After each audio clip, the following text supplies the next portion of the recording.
Okay, so Nicola, you're an actor. I've been spying on your IMDb profile, and you've got a lot going on. I mean, how did you get that body of work, and how are you keeping up with all of the upcoming projects that I think you've got?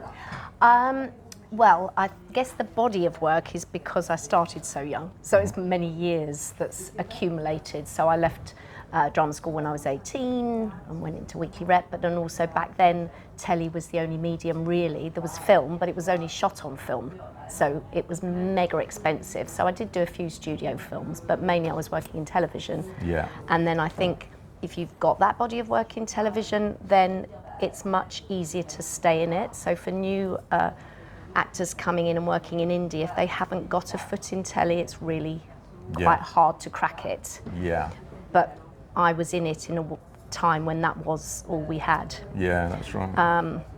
And then I suppose that sort of staying fairly busy is a mix of my agent managing still that mainstream, telly, commercials, some other Yeah, I mean, some of the stuff you've done is pretty big, isn't it? So, and I was talking to Will O'Donnell the other day, who's in our film Cults Night, coming soon.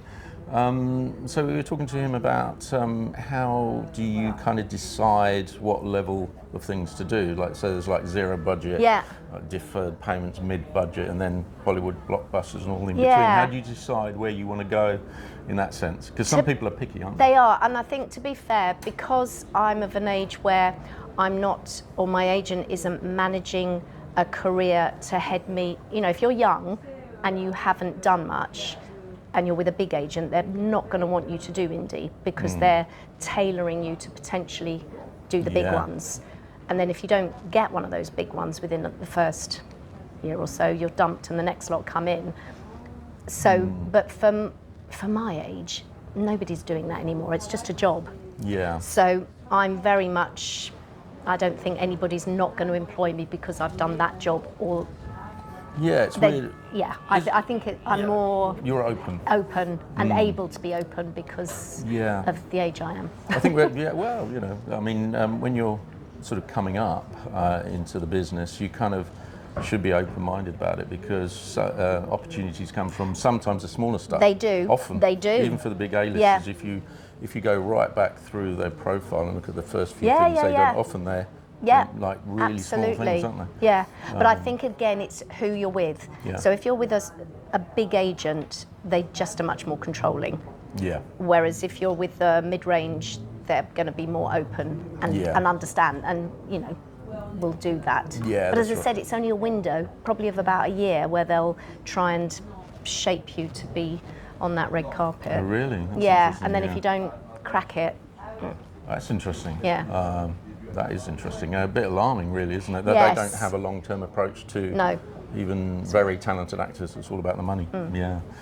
Welcome to Hollywood, I guess. But and so in terms of your acting style and your preparation for the roles that you've undertaken, I mean, you've been killed so many times, haven't you? So many times. You're almost an expert at being killed. How do you prepare for the diversity of stuff that you do? Because one minute you're running around in a slasher movie, next minute you're in a heavy drama or something like that, or FBI, that kind of thing. FBI International. Those are TV things, aren't yes.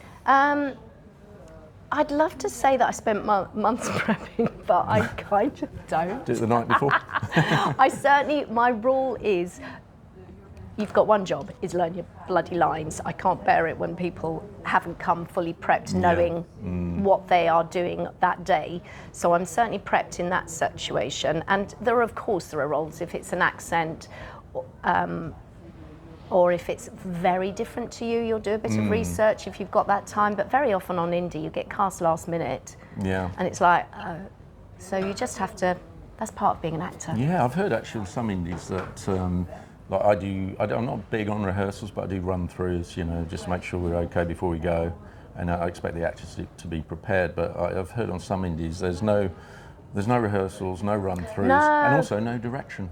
They just let so it's not like, oh, can you just say that again this way or anything like that. It's like nothing, just go for it. That's true. And also, to be honest, I think that when you work in soap, that is quite a good, well, if you've done indies, you're kind of prepared for soap, because that's how it works.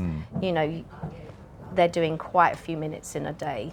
and you're learning a lot of scripts quickly.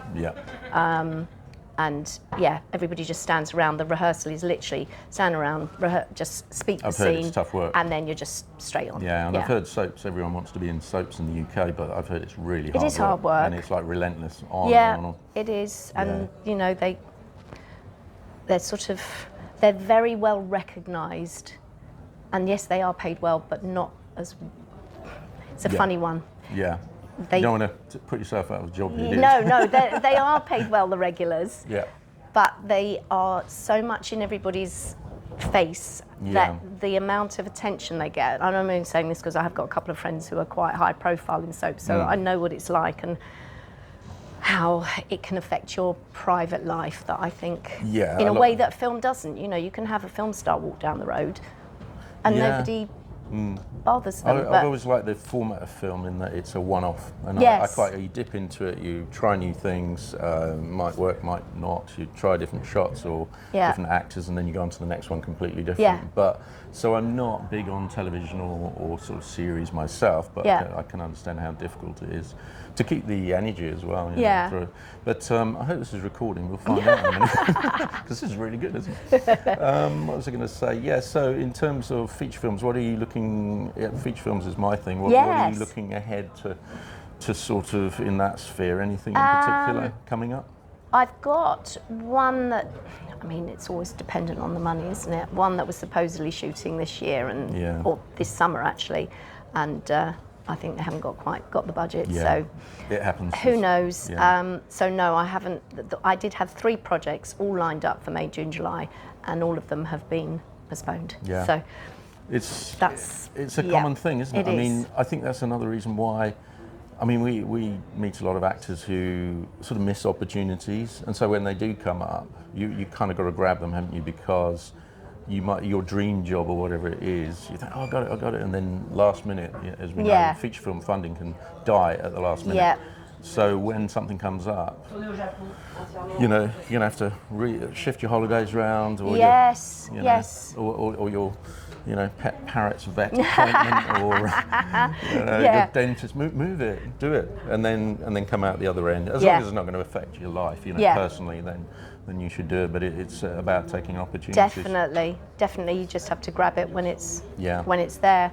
I mean, I've got a few films that are due out, so I mean, it would be nice to see them take their next journey, and who knows, be over in the in the market next year. Yeah, that's right. And how have you found Cannes? It's crazy, isn't it? I mean, there's a lot of hot air. Loads of hot air. It's fun, but it's fun. And I always think Cannes for actors is kind of a different thing. We're not there. We're not trying to pitch anything.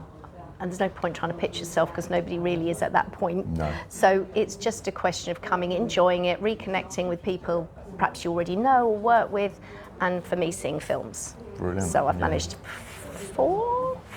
Yeah. So just more of a working holiday, being in the company of people that all love what you love. Exactly. Yeah, so. And our film Cult Night, which is a thriller. Yes. You got a great role in that. Thanks for doing that for us. Pleasure. And we will have that in Cannes next year, won't we, Caroline? Yeah. Caroline's behind the well, in terms of selling it. In selling it. Yeah. So it'll be completed. It might already be sold. It might already be sold this time next year, and also we will definitely be promoting it. That's another thing you have to promote. Yes. We have to promote our work all the time. So do actors. Not only promote themselves, but promote the films they're in. So it's great that you come out. Yes, and I think, now that the fantastic pavilion that is here, which I know it's been here for a number of years, but it's such a great space for independent genre filmmakers to get together and celebrate each other's films and do a bit of promotion there. I think it's brilliant, really, really good. I mean, for actors, I suppose it's the same for filmmakers, but for actors, I think any opportunity you get to promote yourself in any, if you get your photograph taken on the red carpet, that's one thing, but it's not the only thing. No. Networking, all the things you can do. Yeah, and just as I said, by reconnecting, often you're just standing chatting to somebody that you haven't met before, but you've seen their posts on Instagram, or you're just aware of them, and it's just a moment in time to say hello, and that's it. Brilliant. And then you move on. That's it. Yeah. Well, it's been great to talk to you, and you're obviously doing very well. As I say, I'm very impressed with your profile, you know, because sometimes actors don't have a lot going on, but you just seem to be ba-bam. And, it's been brilliant. I'm a yes person, so you are. I'll say well, yes. And thank you so much. That's a pleasure. Nicola Wright.